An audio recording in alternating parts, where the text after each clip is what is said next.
So welcome back to my channel. So guys, my country's independence has just passed, and my kids' school, they had activities planned for students, and my husband's workplace was also doing something with the employees. Sometimes it could be breakfast or lunch or both. Well, this morning I was talking to my husband trying to plan lunch. Basically, he told me, they're going to be getting something from work, because since it's independence, of course. Well, that made me a bit sad. So if you want to know why I felt a bit sad, please keep on watching.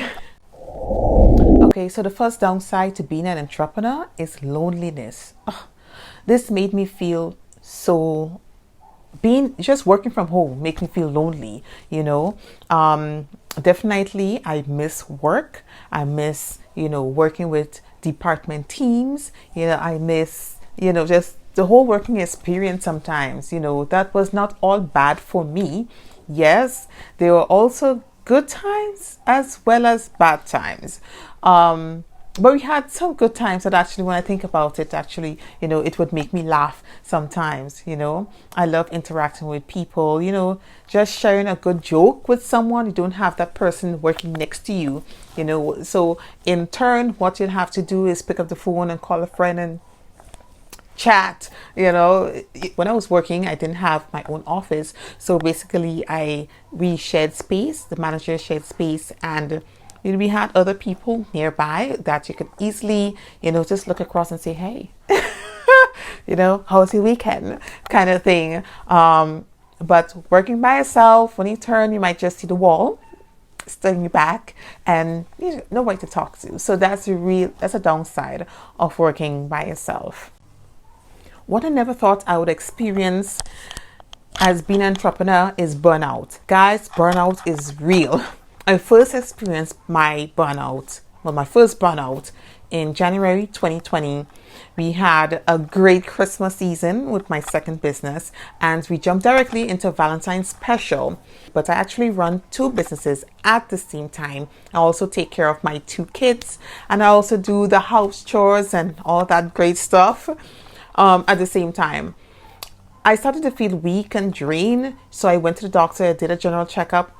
Thank God it was only my iron that was a bit low, so I took vitamins for that. But now what I do, I try to take lots of breaks and rest during the day. Sometimes when I don't feel like working, I just don't work. I don't push myself. I don't force myself to work, because I know when I actually work, I do a lot. All right. So breaks and actually having fun, is extremely important as an entrepreneur. So now we come to my last point. It takes a lot of work to be an entrepreneur. I know being an entrepreneur is hard work. I think I've learned that the hard way. Most people don't talk about the work involved, especially as a solopreneur, whatever it is. Like me, I do all the planning, research, marketing. Now I am doing a lot of outsourcing. I would outsource all the work to freelancers. I would find freelancers on freelancer.com or Fiverr. Sometimes we have to keep in mind that in order to be successful, you have to work, So what we see online on social media is hugely, exaggerated, right? They made social media, Instagram, Facebook, YouTube, even YouTube make being an entrepreneur really fancy, dandy, nice. You live that great life. It's so easy, but most of it is a lot of hard work. They don't really show the back end of it. Right? So on my channel, I will be showing you a lot of that the nitty-gritties in being an entrepreneur. So I hope this provided a clear perspective on what it is like to be an entrepreneur.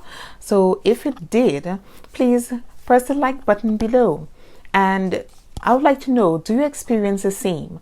Let me know. Let us continue the conversation below, and I will be answering every question and responding to every comment. Have a great day.